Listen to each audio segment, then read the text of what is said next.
Gelap itu nyata, bangkit itu pasti. Ini catatan refleksi saya dalam memperingati Paskah 20 April 2025. Catatan refleksi ini saya lakukan bertolak dari Yohanes 20 ayat 1 sampai 10. Bapak Ibu kekasih-kekasih Tuhan, pemuda, remaja, anak-anak, dan lansia yang sedang mempersiapkan diri untuk merayakan Paskah 20 April 2025. Belakangan ini Indonesia gelap menjadi pokok perbincangan di platform media sosial. Muncul berbagai kasus korupsi, penyalahgunaan kekuasaan yang semestinya segera diselesaikan, tetapi tidak ada titik terang. Kita bisa hitung mulai dari terkuaknya kasus judi online, pagar laut, blok Medan, BBM oplosan oleh Pertamina, undang-undang TNI yang baru saja disahkan, dan yang masih terus menjadi pokok hangat adalah ijazah palsu yang menjadi viral di media sosial. Nah, karena tidak ada kejelasan sikap dari pemerintah, betapapun selalu presiden tampil dengan pernyataan, demi kepentingan rakyat, dia akan mengejar koruptor sampai ke Antartika. Maka Indonesia gelap menjadi tagar yang mencuat di ruang publik. Klaim Indonesia gelap didukung oleh data, terutama sebagaimana yang ditampilkan oleh Kementerian Perhubungan sehubungan dengan perjalanan mudik Lebaran tahun 2025. Kementerian Perhubungan mencatat jumlah pemudik di tahun 2025 sebanyak 146 juta, 66. Artinya terjadi tren penurunan 24% dari tahun sebelumnya yang tercatat 193,6 juta. Pengaruhnya terlihat pada perputaran uang, yakni tahun lalu 2024 uang yang berputar dalam proses mudik Lebaran adalah 157,3 triliun. Sementara di tahun 2025 hanya mencapai 137,9 triliun. Penurunan ini disebabkan salah satunya adalah penurunan daya beli masyarakat. Indonesia memang gelap, meskipun ada pejabat yang membantah dengan mengatakan bahwa Indonesia tidak gelap, yang gelap itu kau. Tentu saja kita harus akui ada pencapaian-pencapaian positif yang pemerintah hasilkan, seperti makan bergizi gratis, yang tampaknya juga tidak bergizi. Namun toh, itu adalah program yang sudah dilakukan. Kita tidak bisa pungkiri bahwa sebagian rakyat Indonesia sedang menghadapi keputusasaan. Kondisi kehidupan bangsa Indonesia kini tidak baik-baik saja. Di Nusa Tenggara Timur, gelap yang sedang melanda Indonesia juga bisa dideteksi dalam 1 atau 2 kasus. Tindakan pelecehan dari satu pemimpin institusi kepolisian di Polres di NTT justru menunjukkan gelapnya Indonesia. Dari Januari sampai April 2025, minta maaf, ada 8 kasus bunuh diri yang dilakukan oleh orang-orang muda di NTT. Apa tandanya? Itulah Indonesia gelap. Di dalam gereja yang biasanya memberitakan terang dan yang anggotanya disebut anak-anak terang, ternyata ada yang hidup dalam gelap. Penetapan tersangka korupsi oleh salah satu Polda di Indonesia kepada pemimpin gereja level sinode 2 atau 3 hari yang lalu, ketika umat Kristen Indonesia sedang bersiap untuk Jumat Agung, jelas menunjukkan antitipe dari pernyataan penulis kitab Yohanes Pasal 1 ayat 5. Terang itu bercahaya dalam kegelapan, dan kegelapan tidak menguasainya. Di lingkungan sekitar kita, ini yang justru terjadi, termasuk dalam gereja. Kegelapan itu menerobos masuk ke dalam terang, dan terang menjadi tidak berdaya menguasainya. Inilah kira-kira situasi Indonesia, kehidupan kemasyarakatan, dalam penegakan keadilan, juga di antara aparat keamanan, termasuk juga dalam kalangan pemberita terang, yaitu para tokoh agama. Situasi gereja dan orang Kristen di Indonesia pada momen-momen menjelang Paskah tahun 2025 adalah gelap. Belum lagi kondisi cuaca di Kupang NTT yang mendung dan masih saja hujan. Padahal biasanya memasuki bulan April hujan tidak lagi ada di NTT. Lengkaplah sudah. Indonesia gelap, politik, ekonomi, kepemimpinan, termasuk juga dalam kehidupan gereja dan para pemimpin agamanya. Gelap yang melanda kita bisa berdampak ketidakpastian. Banyak orang tidak berani mengungkapkan kebenaran, atau lebih tepat memilih menyembunyikan kebenaran, sehingga banyak orang berada di persimpangan jalan tanpa tahu arah mana harus melanjutkannya. Itulah situasi yang juga dihadapi murid-murid Yesus sejak peristiwa Getsemani. Mereka merasa gelap itu meliputi mereka. Mereka terpukul, bingung dan takut. Apa yang selama ini mereka yakini tentang Yesus dan tentang kehidupan baru yang bakal datang lewat pengajaran dan contoh hidupnya sirna begitu saja dalam sekejap. Harapan yang mereka gantungkan pada sosok Yesus runtuh, dan mereka pun hanya bisa terdiam, bingung, tidak tahu harus berbuat apa. Situasi hidup yang gelap ini nampak dalam percakapan dua orang murid yang sedang berjalan ke Emmaus, pulang ke kampung halaman mereka dari Yerusalem.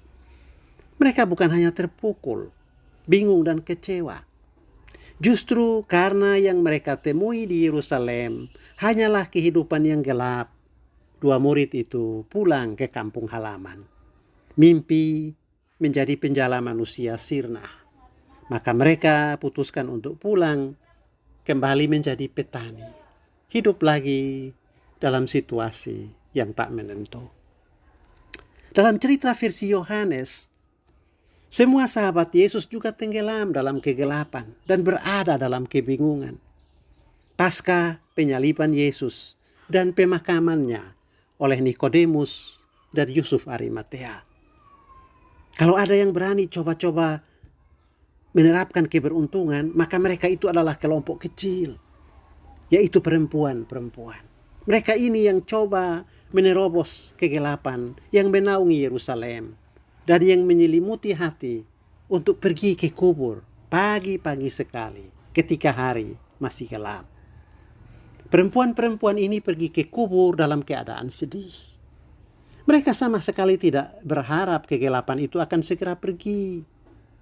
Minggu pagi, ketika hari masih gelap, mereka berjalan menuju ke kubur sebagaimana biasa dalam pengalaman keluarga duka yang belum kering air mata. Masih suka pergi ke makam orang yang mereka cintai, sekedar untuk melepas kesedihan dan membuang duka. Perempuan-perempuan itu berjalan ke kubur karena melakukan ritual budaya dan tradisi sosial yang berlaku dalam masyarakatnya. Di kubur mereka mendapatkan sesuatu yang mengejutkan. Kubur yang kemarin tertutup dan disegel ternyata telah terbuka. Batu penutup pintu kubur telah berpindah atau bergeser. Tanpa membuat penyelidikan lebih lanjut, Maria berlari melaporkan apa yang dia lihat itu kepada Petrus dan Yohanes. Lalu dia berkata, Tuhan telah diambil orang dari kuburnya dan kami tidak tahu di mana dia diletakkan. Mendengar cerita Maria Magdalena, Simon Petrus dan beberapa murid lain juga datang dan melihat bahwa benar kubur itu telah kosong. Mereka bertambah sedih dan bingung karena peristiwa itu. Dalam Yohanes 12 ayat 24, melalui perumpamaan biji gandum yang jatuh ke tanah dan mati, tetapi kemudian hidup dan berbuah, Yesus mengatakan bahwa ia harus mati terlebih dahulu supaya bangkit kepada kehidupan yang baru. Cerita jalan hidup seputir biji gandum menggambarkan jalan hidup yang akan dilalui Yesus.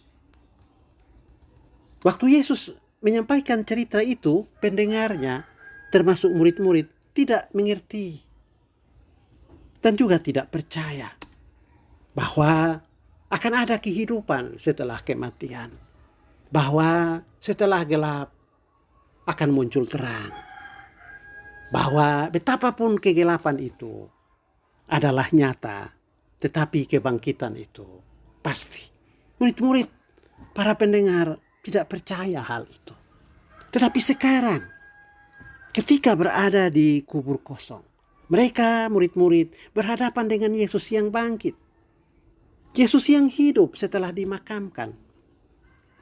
Dia yang mereka lihat mati di atas salib, yang jenazahnya mereka lihat dimasukkan ke dalam liang kubur, sekarang bangkit. Menjelang saat ia mati, terjadi kegelapan selama 3 jam. Dan ketika mayatnya dimasukkan ke dalam kubur, seluruh kota menjadi gelap karena malam benar-benar sudah tiba. Tetapi gelap itu tidak berlangsung selama-lamanya. Yesus tidak bisa dikurung dalam kubur yang gelap. Dia yang pernah berkata, "Akulah terang dunia," bangkit dari dalam kubur yang gelap.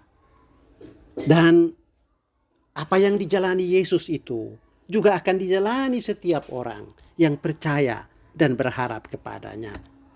Segelap apapun hidup yang kita alami, sepahit apapun pengalaman yang kita terima, dan seberat apapun penderitaan yang menimpa kita, penderitaan itu akan berlalu, kegelapan itu akan sirna. Kalau kita memandang kepada Kristus dan bekerja atau melakukan hal-hal yang bisa kita lakukan dengan memperhatikan pesan-pesan, pengajaran-pengajaran, dan teladan hidupnya. Barang siapa yang percaya dan memandang kepada Kristus yang bangkit, tidak akan ada Goliat yang tidak terkalahkan. Kebangkitan dan terbitnya terang untuk menghalau kegelapan bukan hanya sebuah fenomena alam, yaitu habis gelap terbitlah terang, tetapi juga sebuah kenyataan iman. Dalam iman, kebangkitan menjadi mungkin. Dalam percaya, kegelapan macam apapun bisa dihalau.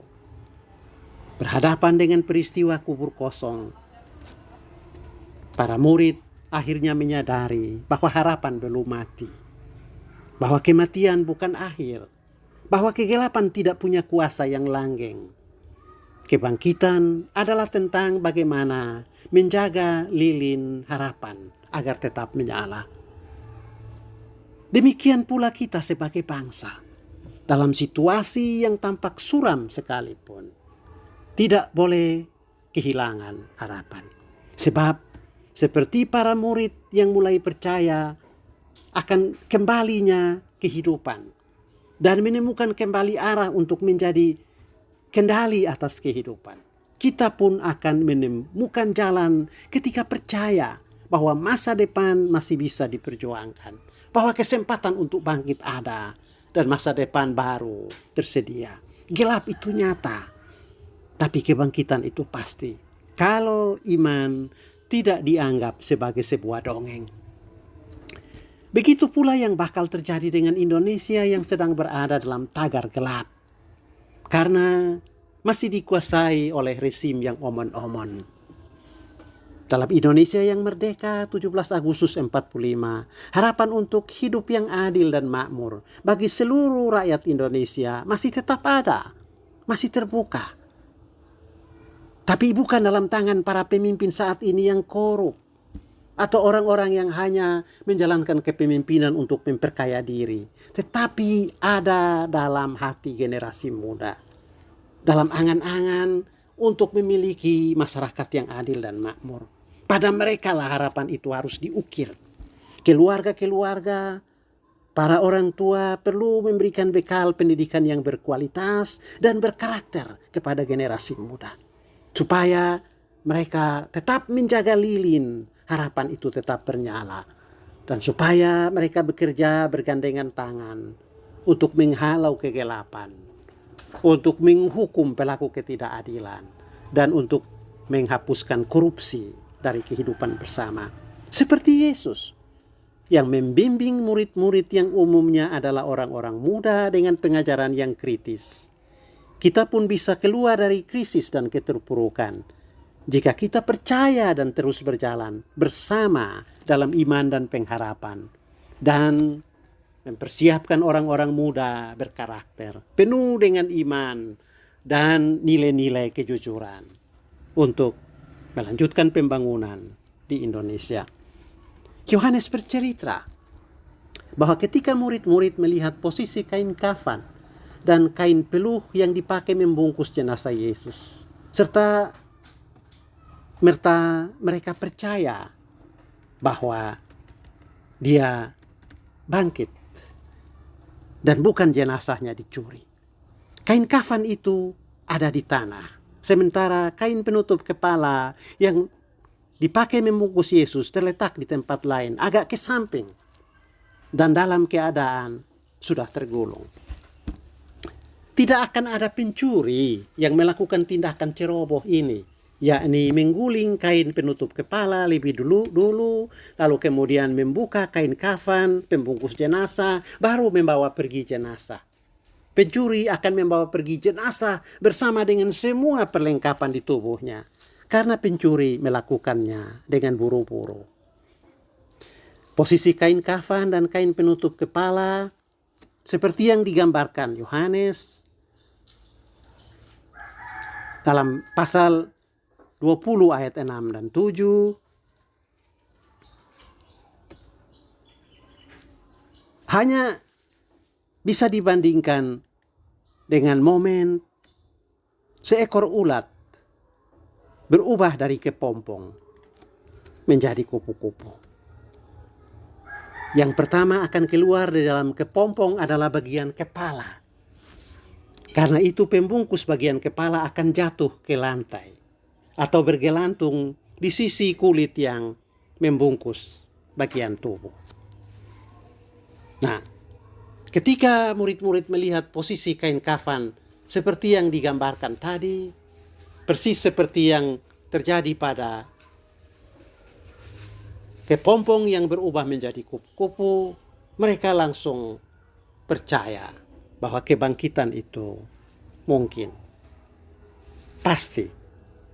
Karena sudah dicontohkan dalam fenomena alam.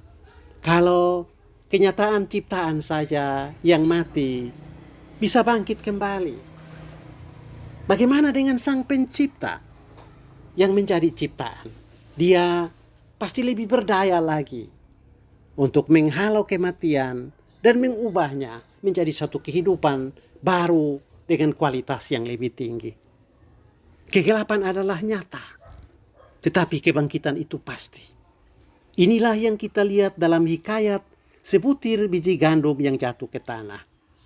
Hikayat ini juga ditunjukkan dalam momen seekor ulat berubah menjadi kepompong, berada dalam gelap selama beberapa hari supaya bisa menjadi kupu-kupu. Dan yang murid-murid temui ketika mereka berada di dalam kubur kosong tempat jenazah Yesus dibaringkan. Kegelapan adalah nyata, tetapi kebangkitan itu pasti. Dan itu sudah mulai kita rasakan di dalam kebangkitan Yesus, yang oleh Alkitab disebutkan sebagai yang sulung dari antara mereka yang bangkit dari orang mati. Tuhan kiranya memberkati kita.